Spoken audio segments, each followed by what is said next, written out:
మమ్మీకి పోయిందిరా? షికారుకు పోయిందేమో. ఆయన ఇప్పుడు ఎందుకు అడుగుతాను? నువ్వంటే పాలు బాగా తాగి తాగి ఉన్నావురా. నేను పాలు తాగద్దా? మమ్మీకి పోయింది చెప్పు చక్కగా. నువ్వు బాగా తాగినప్పుడు ఎటు పోయింది? ఇప్పుడు నన్ను అంటాను. ఇట్లా కదరా, నేను బరికి పారేస్తా ఏమనుకున్నావా? సరిగా చెప్పు మమ్మీకి పోయిందో. నేను చెప్పను, ఏం చేసుకుంటావో చేసుకోపో. చెప్పకపోతే నున్నగా కొరికి పారేస్తాను. ఏమనుకున్నావో బాబాయ్తో చెప్పి. కొరుకురా చూద్దాం, ఏ పడి కొరుకుతావా? నేను పినితోటి చెప్తాను. ఇలా తాగిన పాలు అరగలేదు అనుకుంటా. ఎప్పుడు ఇట్లా గొడవ పడుతూనే ఉంటారు. రే ఆపండిరా, గొడవ పెట్టుకోకూర్రి. మమ్మ వస్తే ఇద్దరిని దంచుతుంది. ఆగు బాబాయ్, నేను వస్తాను. మమ్మీ ఎట్లయినవి?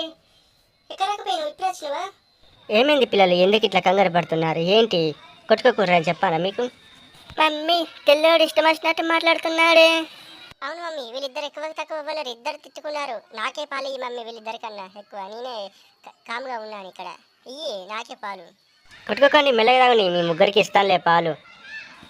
అలా మా అమ్మ వచ్చింది కదా, ఈ పిల్లలు ఎప్పుడు నాంబడే పడతారు. శ్రీవర్షిని వాళ్ళు నాతో రాకని చెప్పు, నేను ఇంటి దిక్కు షికారుకు పోతాను.